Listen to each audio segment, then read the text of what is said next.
Have you ever wondered what would happen if you did 50 push-ups and 50 pull-ups every single day? I thought I had found the perfect loophole. Everyone says that doing push-ups every day eventually backfires, but 50 couldn't possibly be enough to cause problems, right? 30 days later, I realized that the low number didn't protect me at all. In fact, it exposed a mistake almost everyone makes. Here's exactly what I did for 30 straight days. Without missing a single one, 50 push-ups and 50 pull-ups, spread out in sets throughout the day. My logic was simple: 50 is a manageable number, so recovery shouldn't even be a concern. What I discovered is that sustainable and safe are not the same thing. First, the balance really did work. Push-ups strengthened my chest and shoulders. Pull-ups built up my back and biceps. Within the first 2 weeks, my posture noticeably improved. The front and back muscle groups were growing in sync instead of one side taking over.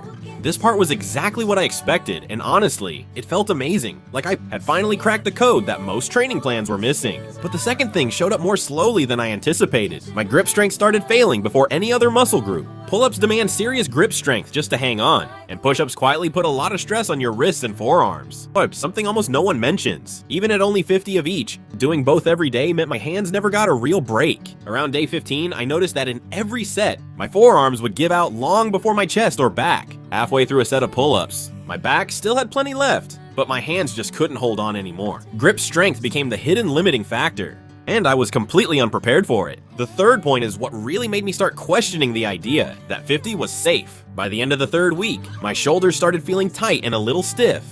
Not painful, just clearly less mobile than usual.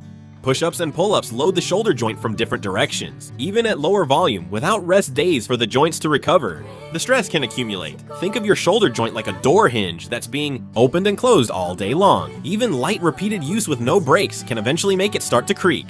Overuse problems can come from repeatedly stressing the same joint without enough recovery time, not necessarily from doing a huge amount in one session. I kept telling myself it couldn't cause any real problems. 50 is too low. Only the people doing hundreds a day need to worry. That assumption led directly to the fourth thing. Around day 26, my numbers stopped progressing. It wasn't painful or dramatic, just a quiet plateau. For a full week, I stayed stuck at the same solid 50 plus 50. No matter how hard I pushed on the last few reps, nothing improved. Here's the problem with low-rep daily challenges that almost no one talks about. You assume the smaller number automatically protects you from the plateaus people warn about in the big number challenges. But your muscles rebuild during recovery, not during the workout, even at only 50 a day. Doing it every single day with zero recovery means your body may not get enough time to fully adapt. I thought I had found a loophole, a version that let me skip the recovery lesson. I was wrong. So does doing 50 push-ups and 50 pull-ups every day actually create good balance? Yes, that part completely works. You can get balanced development of the front and back muscle groups.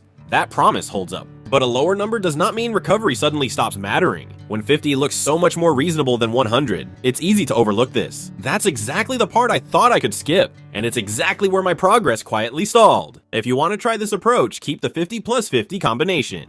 Just don't do it every day. Do the push and pull on the same training days, 4 to 5 times per week, and take the other days completely off. Stop each set a couple of reps before your form breaks down. Instead of going to complete failure, your joints and your progress need that recovery, even with a number as small as 50. If you found this helpful, like the video and subscribe for more fitness experiments and training tips.